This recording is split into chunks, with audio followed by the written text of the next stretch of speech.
Because I work at Sally Hirschberger too. You guys know what salon that is? Okay. So I work there 1 day a week because I have to make myself available to my LA people. And plus I'm doing this HBO thing. Or they wanted me to be closer to the studio. So I work there. Even though I own my salon, I still work and I'm willing to be a hairdresser. You know what I'm saying? Because in the salon, I'm not the hairdresser anymore. I do the permits, I do this, hiring, whatever. 10 jobs. So anyways, once you get into the salon, I've seen girls in Sally's work their asses off for like, I mean, their program's like almost 4 years. 2 years? 2 years, almost 4 years. Get all the way up there and then just one mistake, gone. All that climbing that corporate ladder and kissing everybody's ass, gone.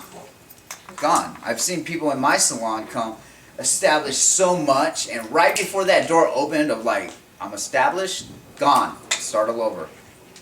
Sucks. But you gotta realize, now is the time. I went to a hair show one time and I saw these guys on the stage and they're throwing hair all over the place. And I was thinking, what does that do? It's so stupid, it's so show. But us creative people are like, oh my God, he's amazing, the brothers. You know what I mean? It's all BS because when you get into the salon, you wreck somebody's hair like that, you're not gonna get another client. You can do that creative, but what did I say? You gotta keep it commercial in the salon.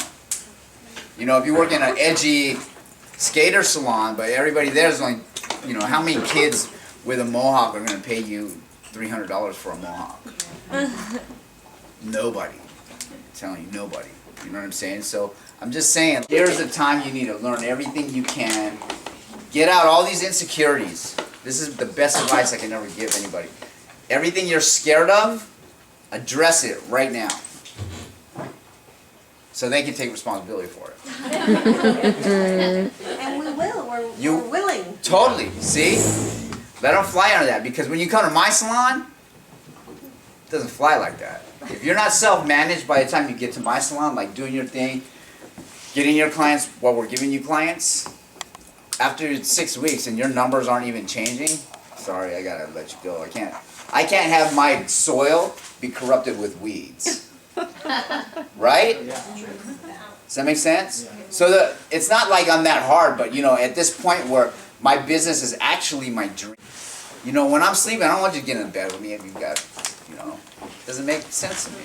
I want us to dream together. And if you can't contribute to that, I mean, look at how many people around you have come from different ethnicities, different faces, so different. So I'm telling you, you can bring something that everybody else doesn't bring you, right? And if we had a potluck right now, what kind of food would we have? Macaroni and cheese. So in here we would have, you know, quesadillas and salad, right? Whatever.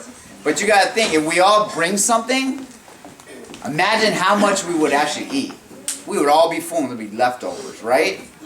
But if 2 of us only brought something and everybody else ate, which is how a lot of salons function, the salon goes under. They're not contributing. I need you guys to bring something to the table, whatever salon you end up at. Because we need this business to be as amazing as it could be. And if you're going into these salons, charging people based on what you have in your pocket, that's what wrecks our whole business, that insecurity. Let's create a business. That's what it is. It's not personal. Go ahead. So, how did you go about getting clients? Like, what do you recommend for somebody that's just getting out of school? Same thing. It's the Jesus factor. You start out with one person you come across. Oh, you're amazing. No, I want to change your life. Boom. She sits in my chair. Did that with the first disciple. He changed their names, but we changed their hair.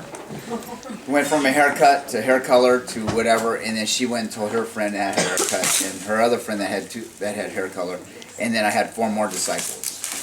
From those 4, I changed their lives. They went out and they got 8. From those 8, it went to 16. From those 16, it went into whatever. See? So it starts internally with your core people that you change life. If you got 1 client the whole week, what do? Get her out as fast as you can so you can eat lunch?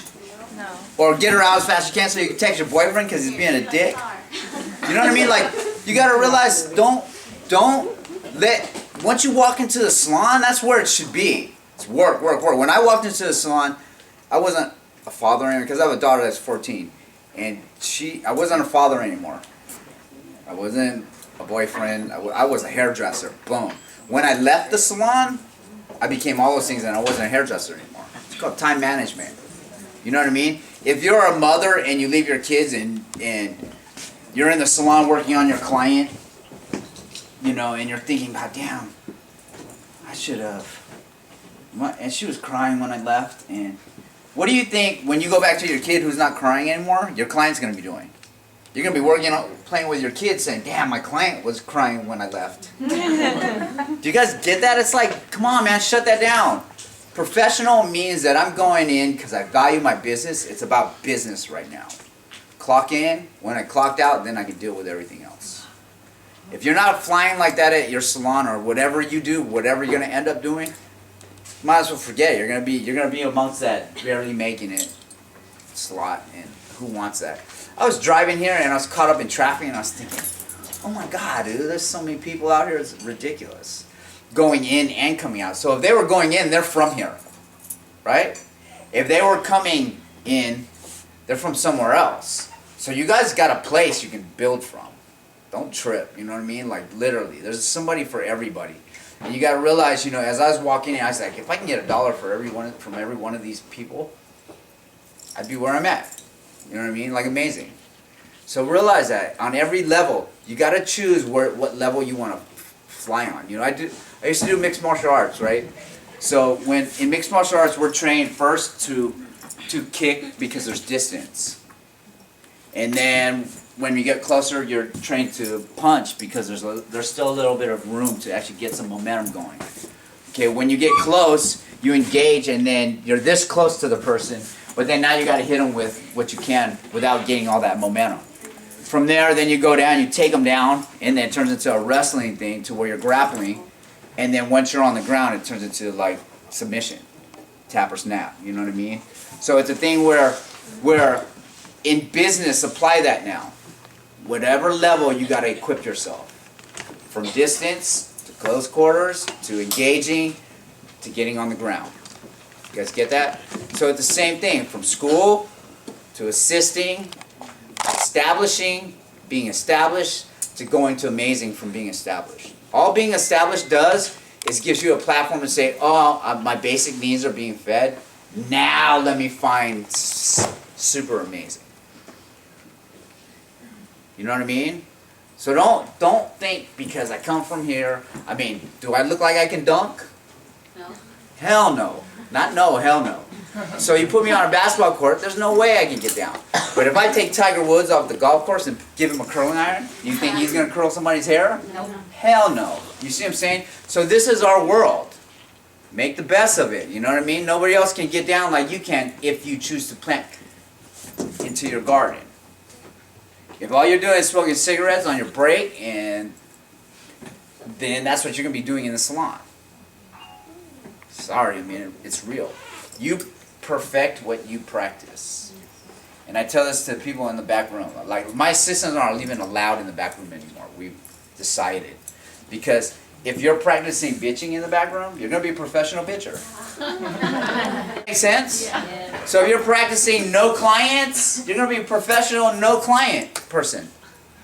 I don't want that in my salon. I don't think the world wants that either. No, and let me jump in there and say this too. NEEKO and Victor both taught me something which is really valuable. And it's when you come to the salon, that's kind of like your game, your Super Bowl. I mean, you are there, you ain't playing, you know, you're playing the big leagues now. But when you're at home and stuff, you got to be practicing. You got to be doing hair. You got to always be doing what you love. Because you don't see professional athletes, you know, just going to the Super Bowl. I mean, they got preseason, they practice all year long. They get endorsements, they're still in the Super Bowl. Yeah. So you gotta realize, hair is not just, you can practice it. This is how I built my client base. Who asked me that? Okay, you can start now, okay? Do you go to a regular restaurant? Yes. You assume, I don't know, whatever, with your boyfriend, your girlfriend, whoever, whatever. A regular one that you know all the waitresses' names and stuff like that? Okay, this is what I want you guys to realize right now. This is you. Okay, let me change it. This is you, right? The first thing you can ever do before this build relationships. Because if a waitress that I know regularly comes to me and I sit down at this restaurant and, oh, they're giving me amazing service, I get what I need.